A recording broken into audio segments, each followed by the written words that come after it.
Peace on earth, goodwill to man.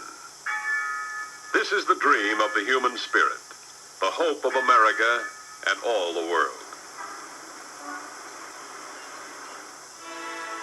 But we live in a world of national uncertainty, in a period of international tensions.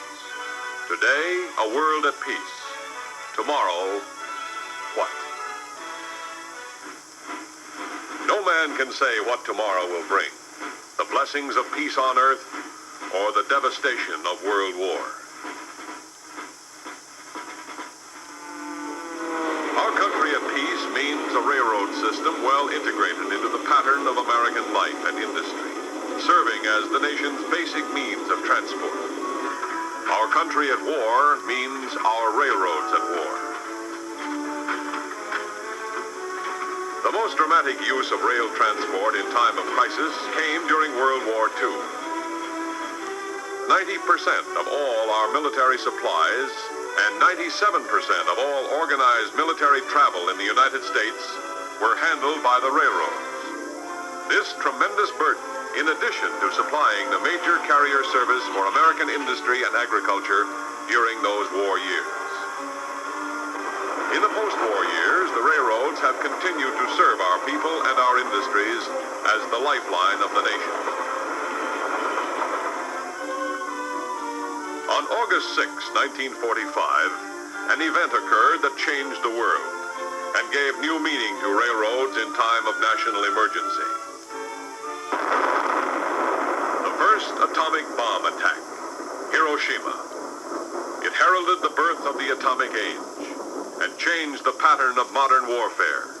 First the A-bomb and then the H-bomb. Guided missiles. Jet air power. These are tomorrow's weapons of war. The Atlantic and Pacific can no longer be counted on as our safeguards against enemy attack. Today we must face the possibility of nuclear war brought to our own soil by a foreign foe. If it should happen here, what would be the critical transportation problems facing us? Officers of the railroads, representatives of federal civil defense, and other governmental officials study and analyze these problems in terms of possible national disaster. The first problem involves planning by the railroads for procedures prior to and in preparation for possible attack. Throughout the entire railroad industry, documentary material has been distributed and studied by railroad personnel concerned with pre-attack planning. Key personnel are selected and alerted to emergency requirements on a local, regional, and national basis. The second basic problem is concerned with transportation in the immediate action following attack to minimize the effects. This means the transport of such vital supplies as medical materials and basic foods to the stricken areas.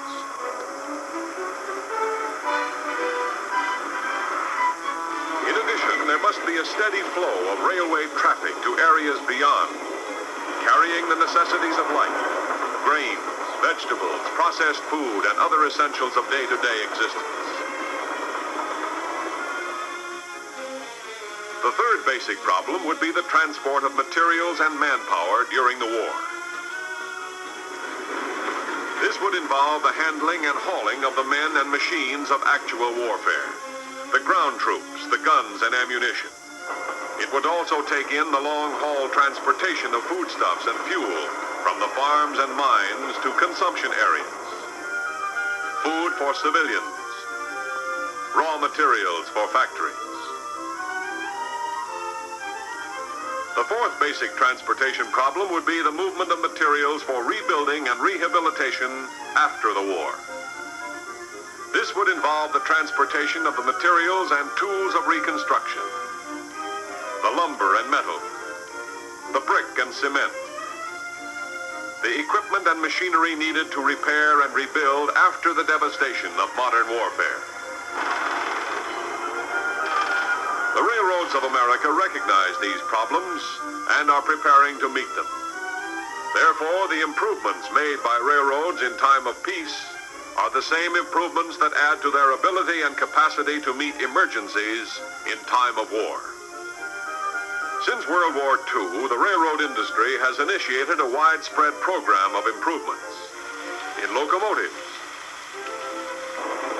in passenger and freight cars, in mechanization of maintenance and construction, in signals and communications. What do these factors mean in actual day-to-day operation and in terms of possible national emergency? Let's go out and see. In motive power, this is the era of the diesel. There are thousands of new diesel locomotives. This means faster, more efficient, and more economical service in peacetime operation. In wartime use, in Europe and Asia, the diesel proved much less vulnerable to damage by bombs and gunfire, and much easier to repair and replace. Separate diesel power units are easier to remove and install, and they're capable of pulling much heavier loads at practically no increase in fuel and manpower. Today, the American railroad industry is practically 100% dieselized in yard and mainline service. Thousands of new modern freight cars bought and put into service, with thousands more on order for general and special freight, and more thousands rebuilt and modernized to meet the needs of today's fast freight shipping. New designs in boxcars, flat cars, refrigerator cars, and other types of cars to handle extra heavy and odd-shaped freight, all readily convertible to wartime use. Transport by rail means high-volume capacity. To civil defense, this is one of the railroad's most crucial values in time of emergency. In freight yards like this throughout the country, freight trains are made up every day, as many as 100 cars in a train, but averaging, let us say, only 70 cars to a train, carrying every kind of goods and merchandise in peacetime commerce, and every possible aid in time of emergency. Let's have a closer look at this aspect of railroad service in terms of essential foods. Canned goods, for example, which include soups, vegetables, baby foods. One boxcar carries 50,000 cans. A 70-car train, 3,500,000 cans. Fresh meats. One refrigerator car carries 25,000 pounds in sides of beef. A 70-car train, 1,750,000 pounds of fresh meat. Flour and bread. One car carries 63,000 pounds of flour. 1 pound of flour makes 1.5 loaves of bread. A 70-car train would be hauling enough for more than 7 million loaves of bread. This is railroad capacity, and this is only one train, one of many. A never-ending fleet of trains, day and night, around the clock, carrying huge tonnages of the essentials of life. In step with the times has meant heavier rail and better roadbed to provide smoother ride and support for heavier load at high speeds. Track improvement includes reducing grades and straightening curves, the strengthening of bridges and trestles, modernization of freight yards and terminals by installation of the latest in electronic devices. An illuminated instruction board, for example, located at the entrance to an important yard. These flashing figures tell the engineer and conductor in what section of the yard and on what track their train is to be switched. This device enables a train to proceed into the yard without stopping, thereby cutting down train waits and expediting shipping time in transit. Here is another mechanical aid in modern freight handling: automatic retarders. The operation involved is freight car classification. These cars are to be switched to one of many tracks to be made up into trains. Automatically, without use of manpower for braking, these cars are slowed down and directed to their respective tracks at the proper speed. These and other push-button mechanical and electronic aids used by railroads throughout the country cut down switching delays and get freight on its way minutes and hours faster. In war or peace, transport by rail means movement under control. Rail traffic is clear, uncrowded traffic, with the whereabouts of every train under control of a central dispatching office. To civil defense operation in time of emergency, this means a system of uncluttered avenues of transport for heavy-duty traffic to and from any stricken area and around for destinations beyond in all directions. The essence of this complete control of tracks and train is communication. Exchange of information between railroads, using public or directly connected private telephones, and the latest communication systems on each railroad by wire, radio, and television. These facilities provide ground-to-train and train-to-train communications. Communication by microwave means the sending and receiving of many more messages and even pictures simultaneously than is possible by conventional metallic circuits. As many as 30 or more messages, including teletype, can be sent by microwave at the same time.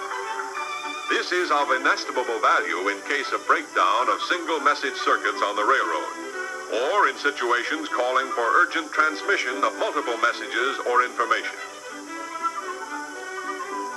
With a centralized traffic control board, CTC, switches and signals, sometimes located hundreds of miles away, are under push-button control, thus speeding up train operations and almost doubling the effective capacity of single track. In communications, operation, and maintenance, railroad defense planning includes auxiliary equipment and supplementary methods in the event of breakdown caused by nuclear attack or other disaster. Here we see such an instance in practice. The operation consists of connecting the steam generators of this passenger road locomotive to steam lines in the damaged building to serve as auxiliary source of power due to disaster or failure of power equipment.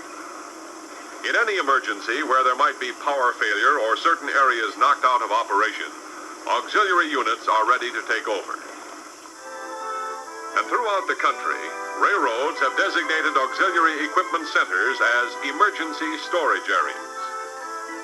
Light and heavy construction and repair units, tools and supplies, standing and rolling equipment, all on emergency call should the need ever arise. This is Target USA. If attack should come, no man can say where the strikes would be. But no matter what the target area, the railroads are there, in a nationwide network of rails, ready to serve in emergency capacity. Or with the railroad's intricate system of alternate routes, it would be most difficult to cut off any region of the country and leave it isolated. But getting there is not only getting to, but getting around. Quick rerouting of traffic, important in peacetime shipping, would be vital in time of national emergency. While a disaster may require emergency service in one area, life must continue in the rest of the nation.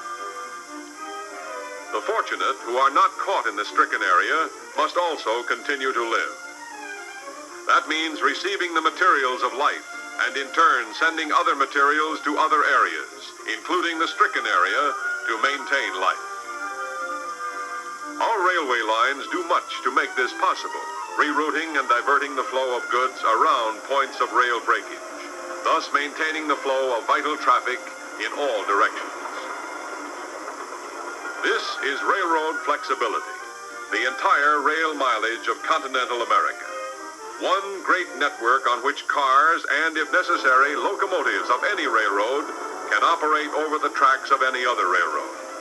A mode of operation made possible by standardization of the gauge of track and of rolling stock, thus putting the resources of the entire nation within quick, easy reach of any community at all times.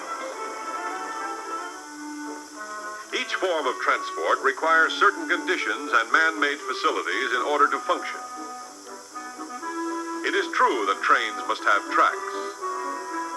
It is also true that trucks must have improved highways. Barges must have improved waterways. And airplanes must have airports and air navigation facilities.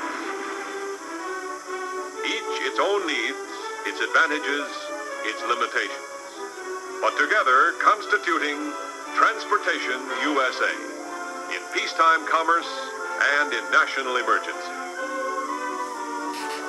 What happens to railroads under nuclear attack? Our answer comes from the Office of Defense Mobilization. In a 1957 report, the ODM pointed out that railroads are of relatively low vulnerability. Also, the very nature of rail installations at ground level makes them less subject to damage from blast than other above-ground installations. Whatever damage is done can be readily repaired by skilled railroad repair crews and equipment already available. Railroad repair and reconstruction men are schooled in the tradition of self-reliance, for they are accustomed to doing their own repair work and can move decisively, swiftly. In every sector of the country, they make up a trained reserve, always available to meet any crisis in rail transportation.